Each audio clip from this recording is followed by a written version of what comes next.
This is why our agency exists, to be really kind of this center point for information sharing. When you look at the cyber threat landscape, no single entity has that kind of full picture. We have a lot of visibility in the federal space, for example, but in critical infrastructure, we really rely on industry to give us kind of an understanding of what they're seeing to build that threat picture. And then together with our federal agencies and with our international partners and industry, we can pull together that information, synthesize it, and try to produce those insights back out to the community to make everyone more secure. Welcome to Cyber Focus from the McCrary Institute, where we explore the people and ideas shaping and defending our digital world. I'm your host, Frank Cilluffo, and this week we are on the sidelines of Black Hat. Have the pleasure to sit down with two leaders at the Cybersecurity and Infrastructure Security Agency.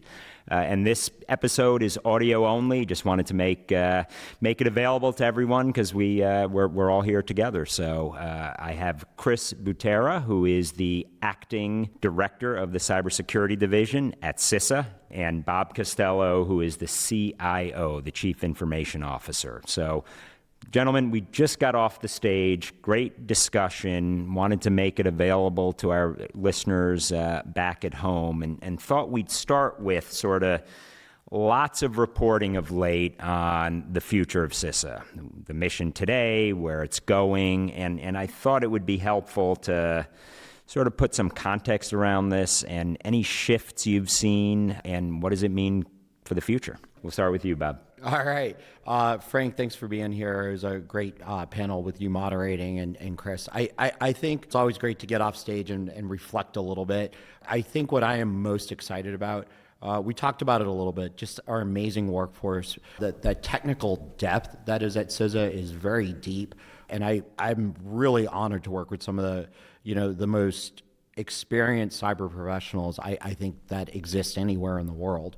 I think where I really see us going, I talked a little bit about this when we were there. We're seeing people, step up into new roles, leadership positions, work on new technical projects that maybe they weren't before, and we're just hitting grand slams every day. Chris is going to hit on a number of the things we've worked, I think, just in the last 3 weeks, Chris. And I think what I'm excited about is we talked a little bit about it before, that alumni committee that we're building here at CISA. People have left CISA voluntarily through various programs, but they're out there doing great things, rooting for us. And we have people here every day that are working 24/7 to advance the mission. And I was remiss, and Chris, I'm going to pull you into that as well, remiss to mention that you're both battle-tested veterans of CISA for quite some time. So just worth maybe giving a little bit of your backgrounds as well, Chris, if you want to do that. Yeah, sure. So I've been at CISA for 11 years. I've really seen the agency grow and mature, and the mission really grow and expand, and the need for our agency continue to grow and expand. It's been an amazing ride. To Bob's point, we have amazing, talented workforce that I'm lucky to lead every single day, and we continue to lean into our operational mission. To Bob's point, we had a stream of significant vulnerabilities we've had to respond to recently, and we're trying to move faster. So like a few examples is when the Citrix Bleed 2 vulnerability, we found out that was being exploited. We did add that to our Known Exploited Vulnerabilities catalog, which we call the KEV. The KEV is a tool to help organizations really prioritize their vulnerability management and specifically remediation for these vulnerabilities we know are being used by adversaries every single day. For that specific vulnerability, it was the first time we had a 24-hour deadline for the federal agencies to patch. A few weeks later, for the SharePoint vulnerabilities that some are calling tool shell, we also added those to the KEV with the 24-hour patch cycle as well. And then just today, actually, on the heels of vulnerability disclosure at Black Hat, we released an emergency directive to the federal agencies, giving them until Monday to actually remediate some of the issues if you have an Exchange hybrid scenario with Exchange on-prem. And so we are really trying to move faster to keep pace where we see the adversary moving even faster today as well. Awesome. And I think you both reaffirmed the commitment to the mission, and the bottom line is the mission continues, and the women and men at CISA are contributing to all of that. That said, it comes against a backdrop where there have been some significant budget cuts. There has been a lot of discussion about some leadership moving on from CISA. From both of your perspectives, I'd be curious, how are you addressing some of that, and what does it mean kind of going forward to ensure that CISA can deliver on its mission? Well, I think, before discussing anything related to the budget, I think what I am seeing, sure, there's people in acting positions. I'm acting in a position on one hat, Chris on the other. I think that this creates amazing opportunities for the next generation to get some experience and do different things. Like, it's never a hallmark of an organization of greatness if nobody leaves. Mm-hmm. And I think, an opportunity right now that I'm seeing is we're still working with some of those people that maybe have left as they're moving on and doing, great things or new positions, sometimes in government, sometimes externally. And that's, pretty darn exciting. Mm-hmm. And, nothing is ever in life super uniform. We didn't lose as many people in the cyber side. And I think that, me and Chris had really good retention numbers. Actually, that's really important to underscore. So. Yeah.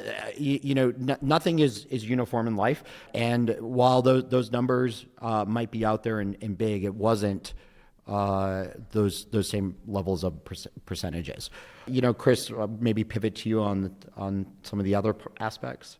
So I think one of the most important things for us is how we can actually lean into help other partners helping us. And so we're really reliant on industry to help us in this space, whether it's sharing information with us, whether it's them helping develop tooling that we are implementing in our networks, or with some of our protections that we offer to other agencies. And then also with our federal and international partners as well. And so I think we really, you'll see a lot more. We continue to publish a lot of joint publications and guidance. We are the authors of a lot of those documents, but we also are reliant on some of our partners to provide some of that expertise, deep technical expertise, to help make sure we're providing the best recommendations and guidance for people to both better architect their networks to be secure, as well as mitigate specific threats that we see from our adversaries. Excellent. And to put this sort of into context, you can't do it without understanding the why. The bad guy has a vote in all of this. And I'd be curious what your thoughts are, given the span of your time at both DHS and CISA. What surprised you most in terms of tactics, techniques, and procedures you're seeing, whether from the threat perspective, actor perspective, or vulnerability perspective? So anything come to mind? And then I want to make sure, what should our infrastructure owner-operators take away from this? What do they need to be most focused on? Yeah, I can start with that. I think the biggest change I've seen is the complexity of networks that we are trying to defend. When I started in 2014, most of the entities I was working with had fully on-prem networks. They had a perimeter defense setup. They had good telemetry, good monitoring at the perimeter. A lot of network traffic wasn't even encrypted back then, so it was easier to defend kind of those networks. One of the most effective tools back then was phishing, and trying to defend against phishing was a big kind of thing that we focused on. Today, we really see the adversary pivoting to attack both, things like edge devices, other things that are on that attack surface, and then quickly pivot into the networks from there. And so I think what we have to do is really focus, again, what I was talking about earlier, is how can we as defenders utilize automation to remediate faster, to strengthen our defenses. We have to be using automation, artificial intelligence, kind of as defenders to help close some of those gaps that we have with the offense right now. Awesome. Bob, anything you want to add to that? Yeah, I was just thinking, boy, me and Chris have been at this a long time, going back a few years. And, our landscape has changed on how we design systems and how we defend them. I think when we think of critical infrastructure, it is very important to remember that CISA is here to partner with them, help them defend their networks and understand them. We still see a lot of, my prior life at DHS, I worked with a lot of OT systems at the border, and a lot of them don't have those kind of built-in minimal things that we expect of things that would connect to the internet or connect to any network. So sometimes you have to defend them or secure them differently, and I think we're really committed to doing that here at CISA, and we have a great field force out there that can help some of the critical infrastructure owners and operators. I think on the other aspect that I'm thinking about, you said the adversary gets a vote. I don't know that I fully agree with that. People that want to do us harm, whether it's in our personal life or elsewhere, they only get a vote if we let it influence our decision. CISA is actively every day working to counter the adversary, but also allow us to recover from it and operate it in the event when a breach happens. And I think that's something that I try and do internally at CISA. You asked me earlier on the stage what gets me up in the morning. It's actually my dog, but Meatball. What kind of a dog? He's a half Chihuahua Terrier rescue. But we have to assume each day that we were breached. Mm-hmm. How do we microsegment our environment so that blast radius, should they get in, is limited? And how do we normalize to a degree that it's often not one person's fault? They didn't leave the door open. They didn't leave a trail of breadcrumbs for the adversary to come in. How do we respond to that? How do we work together as a team to make sure that should someone get into your environment, as Chris mentioned too, we're a lot more interconnected than we were years ago. We talk a lot about micro-segmentation and zero trust, making sure that we're constantly authenticating the devices on our networks and the people who has access. Do they need access to that? Is this access anomalous? Are they doing something that device or person never has before? So I agree, they get a vote, but I think it's very important that people work with us to understand the threat and the harm that could happen should the adversary get in, and work to limit that. And assume and minimize the impact and consequence. Exactly. And that gets to the resilience question. I mean, some similar analogies in the counterterrorism environment. They only have to be right once. We have to be right all the time. And the reality is we're not going to ever be in a position where we can protect everything, everywhere, all the time from every perpetrator and every modality of attack. But we can ameliorate the risk, and we can minimize the consequence and impact. And I think that gets to a mission that most people aren't fully aware that CISA takes near and dear, and that's around resilience. Anything, Chris, you want to add to that? Yeah, I mean, we are the national coordinator for cybersecurity and resilience for critical infrastructure. It's a big focus for us, and I think to Bob's point, we are trying to do as much as possible to have people shift, not to take away focus from prevention, but we put a lot of resources there and to start investing more on the resilience side. So one of the things I always do when I'm talking to organizations is asking them questions about how can you continue your mission, whether you're a company, whether you're a critical infrastructure owner or operator, how can you continue your mission without access to some of your critical systems, mm-hmm. whether these are your billing systems, your IT systems, even just access to the internet. And I think a lot of organizations don't have those kind of plans in place or can't function in those cases.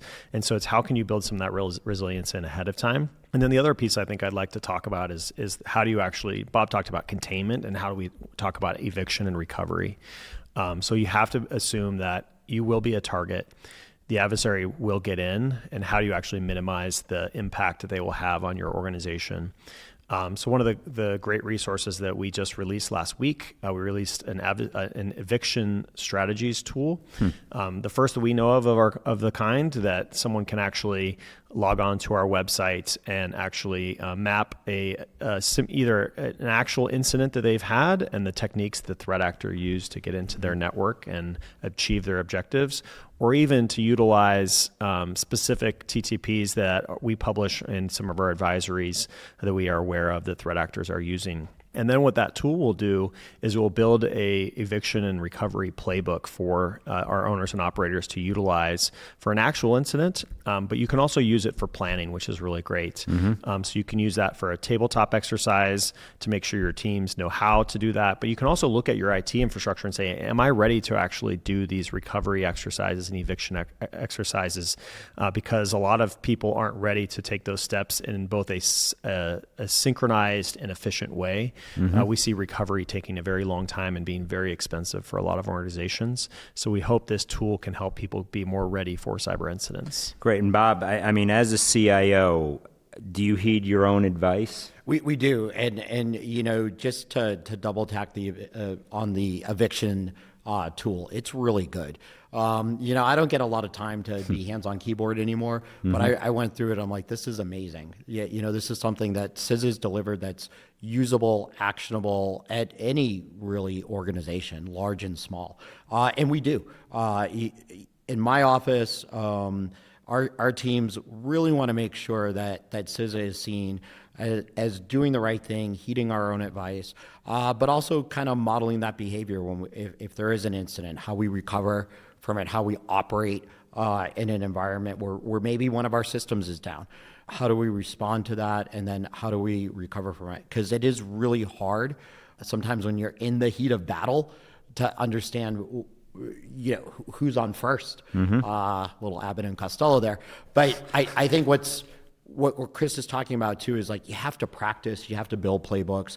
It can't sit on the shelf. Who's Abbott, me or Chris? I'll let the audience decide that. But I think it's really hard sometimes to find the time to practice. And I think one of the things that we've talked about a lot is the IT teams, whether it's a CISO, CIO, doesn't matter out there. They need the resources to do their jobs effectively, and also the understanding that we have to balance the requirements of the users against the business or the mission, and make sure that those things can continue in the event of a ransomware out there in the commercial side or the critical infrastructure, or a full-blown DDoS attack. How do we respond from that if our systems or combined? Absolutely, you're seeing more and more. And what I really love about the eviction tool, we released a decider tool on MITRE ATT&CK, I think a couple of years ago. It really helps. You don't have to be an expert in attack to use the tool and then understand what's happening in your environment.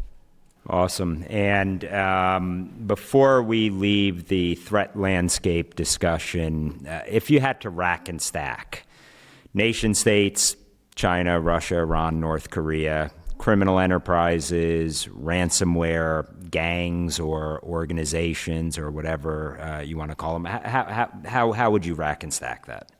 Yeah, I think we continue to follow all the threats. It's our job and duty to follow all the threats and make sure that we are responding in efficient time to all of them, and making sure we're providing the right guidance to critical infrastructure owners and operators to mitigate those threats as best we can. I think the one that we are always hyper concerned about, especially the last few years, has been China specifically. And I think with the Volt Typhoon campaign has been something that we really focused on and did a ton of work in. We were responding directly to incidents where we found Chinese actors in critical infrastructure owners and operators networks, and specifically targeting industrial control systems and operational technology.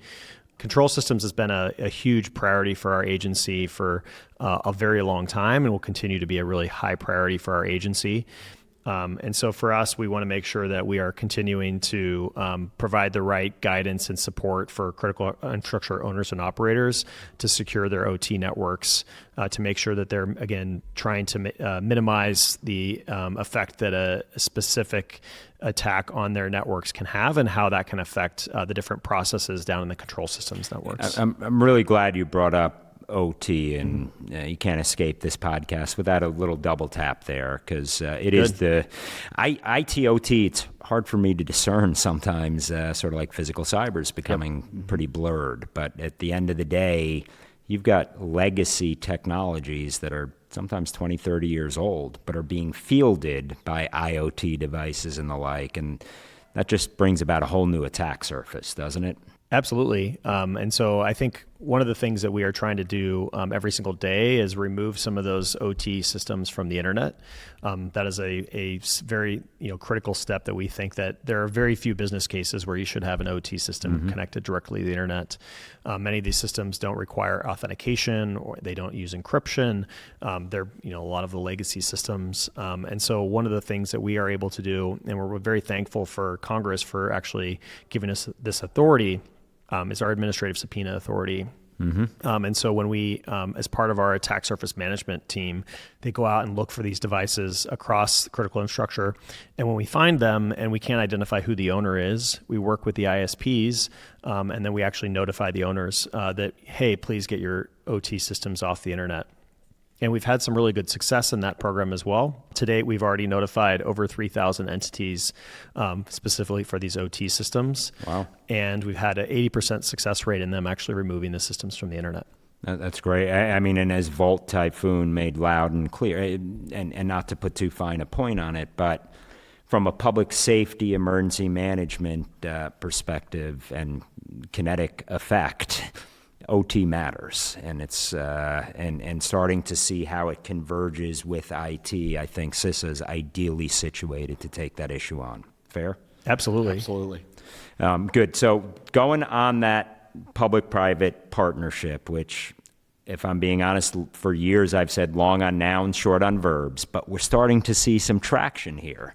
And I think we've moved beyond the information sharing discussion to the operational collaboration discussion. And I'd be curious, maybe Bob, will start with you, or Chris, either one to sort of jump in, but how are we building out some of that operational collaboration? I think on my front, it's ensuring that we have the systems that allow that to happen. So, my group is in charge of bringing online and building the joint collaborative environment, which is envisioned to be a place where government and industry can collaborate and share information back and forth rapidly and securely. So I'm excited for that, and I'm very appreciative of the funding that we received from Congress to build that system out. My other role is to make sure that on the IT side, that we're a good collaborator with industry and bringing them in, seeing new solutions, being able to deploy and pathfind on technologies that are maybe on the horizon or that we just don't know about. And I think that that's really important, because my goal is to make sure that Chris's teams don't have to worry that their systems will work the way that they need them to work with their partners. They shouldn't have to worry that their laptop works or has low battery life. My role in that is just ensuring that it is as frictionless as possible for Chris's operators to do their mission and for industry to work with us through our IT systems. Chris, anything to add there? And foot stomp the importance, if you think it's there, with our industry partners. We're expecting more of the private sector right now, as well as SLTT, and I think we talk a lot about one team, one fight within the interagency, but that's a very small part of the equation. It's really with our industry partners. Absolutely. Yeah. I mean, we say every day that cybersecurity is a team sport, and we have to be playing together to be effective in this arena. I think I can give an example of one of the recent operational collaborations that I think we had a good success in responding to an emerging vulnerability or emerging set of vulnerabilities, was the Microsoft SharePoint vulnerabilities that some people are calling tool shell. This was a few weeks ago. We were notified very late in the evening on a Friday night by a researcher. All these things happen on Friday nights, by the way.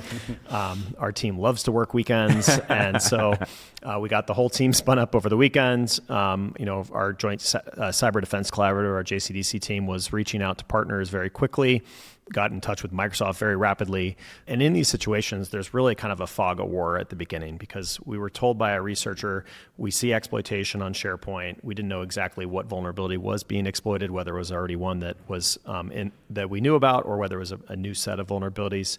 It takes a while to understand. And so for us to be able to work directly with industry as well as security researchers in that space, and then we bring in our federal partners and our international partners as well and ask them what they're seeing in this space. And so we jointly build this collective picture. It starts becoming more clear. And we went back and forth all weekend long to try to get the best guidance and clear picture of what was happening, so that we could provide as much guidance as possible. And then once we were able to confirm the specific vulnerabilities, we added those vulnerabilities to the Known Exploited Vulnerabilities catalog. which then again kicks for the federal agencies a very fast remediation rate. We gave them 24 hours. But we also hope that industry is paying attention both to the catalog, but also the dates and how fast we want people to patch. And we're really thankful too for industry, who's really adopted the KEV catalog. They've put it and they've integrated it into their tooling. So if you have a vulnerability scanner, many of the commercial vulnerability scanners have ingested the KEV catalog and can help the critical infrastructure owners and operators actually prioritize the patching of those vulnerabilities that we see being actively exploited. And seeing more of that in real time, hand in glove, is the future, right? There's just too much mission and not enough people. So I think that that's essential, and I hope that you redouble down on some of those efforts. You brought up KEV a couple times. I think the broader CVE sets of questions and the critical role your team and CISA writ large plays in that. Can you shed a little bit of light there and maybe a little context too? Yeah, sure. So CVE stands for the Common Vulnerabilities and Exposures. This is a way to uniquely identify a specific vulnerability. Usually starts with a specific year, and then there's a 5-digit number that follows with that. And so when you look at the number, it doesn't mean a lot to most people, but you click down through and you can see the record of what that actually means. We've been a sponsor of the CVE program for some time now, and it's really foundational to the cybersecurity work that we do, both tactically and operationally, as well as strategically. And I would love to give like a little history of kind of where we've gone with the program and where we want to go. We really started in 2016 trying to focus on the growth of the program to make sure we're getting more data into the program. Not everyone was filing records for their vulnerabilities, and trying to get more people to actually file the vulnerabilities. So CISA was doing a lot of work, MITRE was doing a lot of the work back then to actually do the filing of the vulnerabilities. There are the people that file them are called CNAs or CVE numbering authorities. So the people that actually put the numbers out and file the records into this catalog or database. So back in 2016, we had 24 of those CVE numbering authorities, the CNAs. By 2024, we had grown that number to 460 CNAs around the world. Big growth. So that's a huge amount of growth. Many technology companies are taking ownership for filing their own CVEs and becoming a CNA, as well as we worked with international governments that are partners with us to kind of be that CNA for their country if there isn't a specific technology company that is a CNA and needs help with those records. Similar growth from the CNA records piece. We went from 6,400 vulnerabilities that were filed in 2016 to more than 40,000 last year. And we expect that number to continue to increase. So that, we really kind of focused on that growth piece to federate this model out so that we can do more. And all of the CVEs, actually, this whole program is foundational for the automation of the vulnerability ecosystem. So we really kind of focused those 8 years on the growth of the program. I like to call it the growth era. And now we're shifting really to the quality era, where we're asking the technology vendors to do more to have better data quality that they're putting into the records. There are specific fields in the records that can help with us understanding classes of weaknesses. It's called the common weakness enumeration. And what that will allow us to do, again, now moving from operational to strategic, so on our Secure by Design initiative, we can better understand what are the commonalities and the classes of weaknesses, the same types of vulnerabilities that are being found in all of these different technology systems. So we can better drive innovation to remove these from software developments, these entire classes of weaknesses. So really excited to partner. This is a government-sponsored and funded program, but we work very closely with industry to continue to improve this program. And it's so foundational to the work that we do in our mission, and I think the entire cybersecurity ecosystem. And it's in business, and it's ongoing, and it's going to not only grow, but the fidelity is going to improve as we move forward. Yeah. So we are continuing to fund the program. There's no questions around the importance of the funding of this program for us. And again, we want to have as much engagement with the community as possible to continue to improve the quality of the data, and I think even the tooling and automation that goes with it. And not to put too fine a point on it, but I mean, Sun Tzu said, "Know yourself, know your enemy." This is both. Yeah, so like CISA is not only an operator and sponsor of this program, we're also like probably the biggest consumer of this program. we actually enrich all the records that we think are relevant, that we actually have a specific categorization that talks about exploitability of that, for example. There are different categorization elements, and we fill in some of that categorization so that people can make better decisions about which ones to prioritize.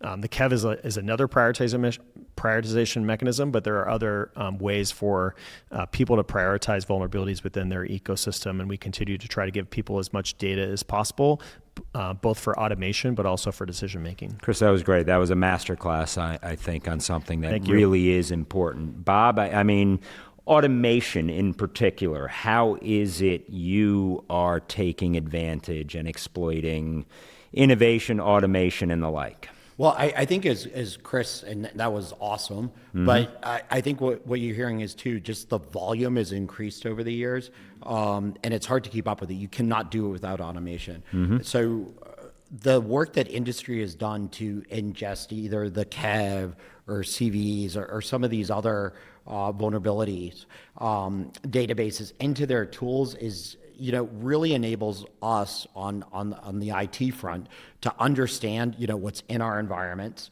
What do we need to patch that day or configurations to change? And we couldn't do that without the great work that's happening on the CVE program. I can't say enough how critical it is to help us make decisions on our side. We use this every day in every IT shop, probably all over the world. And Chris really well highlighted there, it's a worldwide initiative. On automation fronts, we've worked on several different initiatives. Cyber hygiene program has 11,000 customers that CISA supports. We're working to automate not just the signups of that, but so that they can go in, see their prior week's results, prior day's results. How are you tracking against that? And that's really their internet-facing attack surface. And I think that those upcoming releases from CISA are going to be really, in a lot of ways for us, groundbreaking. It allows us to take people off of receiving an email sign up, merging that between multiple systems, so that they're concentrating, directly on the mission each day, and it's lowering the barrier to interface with us, that waiting period to sign up. So I'm excited about that. We're going to release before the end of the fiscal year an industry engagement portal to make it easier to schedule meetings with us, tell us about what you're doing, upload information to us so that when it gets to the right teams in CISA, we're ready for that meeting. And also that you get positive confirmation that we're seeing with your presenting to us. No, that's great, and again, more heeding your own advice as well. And truth is, things are moving fast, Very fast. You pull the best ideas that are not only coming from your own shop, but the rest of industry, right? That's that I think is important. And I want to build on that public-private partnership discussion in a different kind of way. And there is a statutory authority with the same name as CISA, but it's actually the Cybersecurity and Information Sharing Act that was initially authorized in 2015. It sunsets at the end of September. It provides some liability protection for industry to be able to share information with government and even with other industry partners. And I'd be curious, I know that Sean Planke made it a very strong statement in his confirmation hearing to support a reauthorization. I'd be curious from your perspectives, both Chris and Bob, is that something you're supportive of, I would imagine, but also advocating for? Yeah, so I think I was lucky enough to be at the agency right before this authorization was given to us, and we're very thankful for this authority that Congress gave us. And the uptick of information sharing and to your point, operational collaboration, real-time collaboration that's been happening is a lot of that is the result of this fantastic authority that we have. So we are, I think a lot of people would say too, this is why our agency exists, to be really kind of this center point for information sharing. When you look at the cyber threat landscape, no single entity has that kind of full picture. We have a lot of visibility in the federal space, for example, but in critical infrastructure, we really rely on industry to give us kind of an understanding of what they're seeing to build that threat picture. And then together with our federal agencies and with our international partners and industry, we can pull together that information, synthesize synthesize it, and try to produce those insights back out to the community to make everyone more secure. And CISA 2015 is a huge tool for us to do that. So we're very hopeful that Congress will reauthorize that for us. Bob, anything you want to add? And I don't want to put words in your mouth. My opinion, at the end of the day, we can't slip backwards 10 years if we lose that reauthorization. So I think it could have significant implications, at least from an industry perspective, I know, because they're all sounding the alarm. Anything to add on that, Bob? No, I mean, we absolutely, support reauthorization of it. And I think just in my space, collaboration is what we're all about. Like, we talk about cyber being a team sport, and this helps make all the teams play a lot better together. And there was another bit of news recently coming out of CISA, which I am a big proponent of, to be very transparent here, but it's the notice of funding for continued funding for our state, local, tribal, territorial, our SLCGP grants. And at the end of the day, you're starting to see a little bit of an onus of responsibility going to those on the front lines, whether state, local, tribal, territorial, or industry. They can't do it without the resources. So I'd be curious what some of your thoughts are there. Yeah, so we're very excited to put out $100 million in grants. I believe this was late last week for those state, local, tribal, and territorial governments to apply for to better secure their networks. And, I think the other thing that I want to note is we continue to support them in various different ways. One of them is we have over 100 cybersecurity advisors in the field engaging with those state and local governments and tribal and territorial governments every single day. We want them to be there to support, understanding where their network weaknesses are and helping them kind of implement some of the services and technologies that they'll be procuring through these grants to help better secure their networks as well. Because at the end of the day, that's where most Americans live. And we have hard enough of a challenge inside D.C. that has maybe more resources than our state and local partners are. So I think that is essential going forward. Bob, another thing is, and both you and Chris have highlighted some of the recent innovative alerts and products. Anything else you want to add here? Because a lot has happened in the past few weeks. Yeah, kind of looking back, I think Chris and I's teams have been super busy, and I think we are moving really fast to get information to the people that need it. I think because Chris talked about, we had our first two KEVs in 24 hours or less. I think that's a really big deal. I think because we're seeing more and more each day vulnerabilities. Malware, it doesn't matter where you are. You see it in the news every day. Chris talked about our scattered spider re-release, which was co-sealed with a number, I believe the FBI and a few others. We have to continue to move fast, but we need new tools and technologies to enable our people to understand the data that's coming in. There's so much data right now, like gone are the days when you're the lone network engineer going through what's called a PCAP and seeing activity. Me and Chris had a lot of fun doing that. We now need to be able to sift through volumes of data just alone from the FSEB, the systems that I support, actually my team support for Chris's operators. We take in over 20 terabytes a day. And that's after we normalize some of it. That's a lot of data to be able to work through.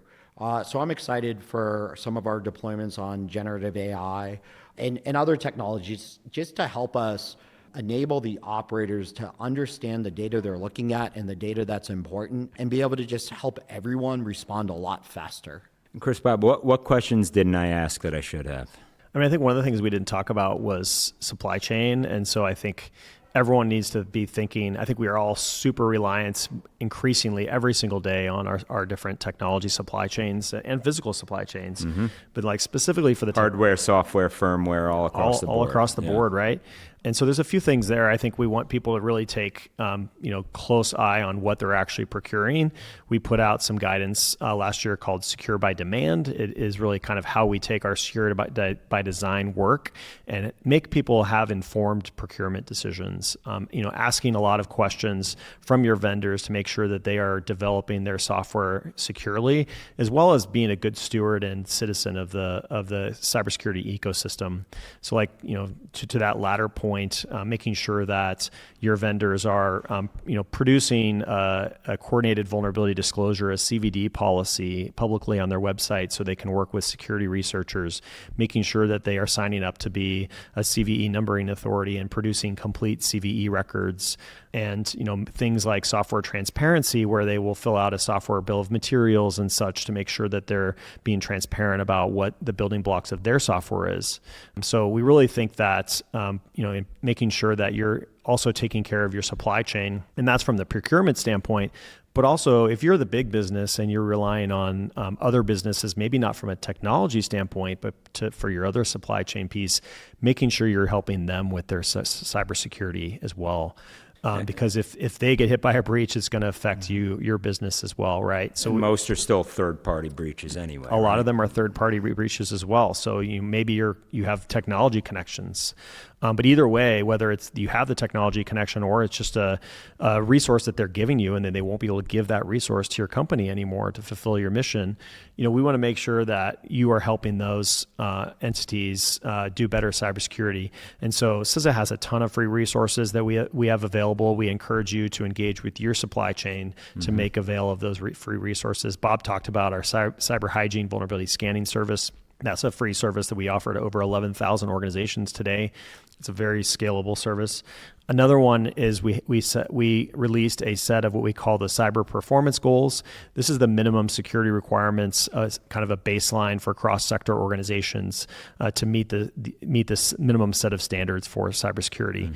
And they're meant to be very implementable. And we have created an assessment for that Bob's team is working to kind of automate the ingestion of data if people want to share with us, but also for people to easily fill out that questionnaire and maybe have their supply chain fill out that questionnaire, and then focus on the areas where they need help and making use of our people in the field to get that help.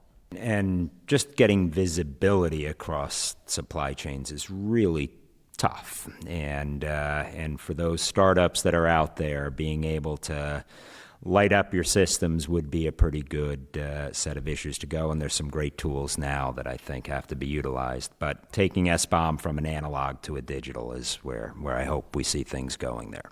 Bob, what questions didn't I ask that I should have? Oh, I think you hit a lot. Supply chain is something I didn't typically think about in any of my roles until probably the last 5 or 6 years. I think we didn't ask a lot of the questions of where our software was coming from, and just our hardware as well. So I think that's something that I think we all need to think about a lot differently, and it's across the board, whether it's open source, closed source, or hardware. Everything is kind of linked together, and often we don't know where those linkages are. It's those connections. And I think that's something we do across the whole department as well. Over in the customs world, we were very interested. Is this transiting countries and then masking where this hardware is coming from, or where that material to make our clothes is coming from?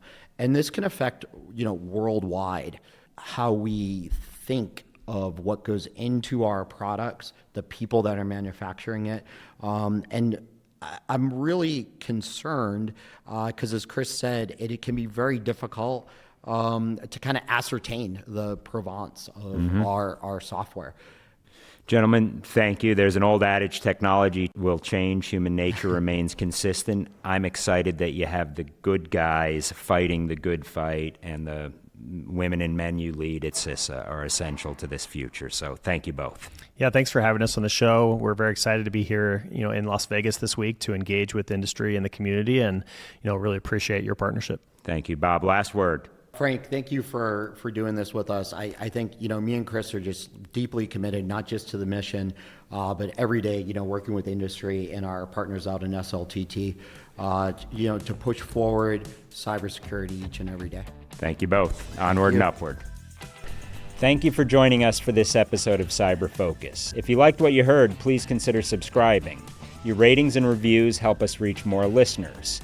Drop us a line if you have any ideas in terms of topics, themes, or individuals you'd like for us to host.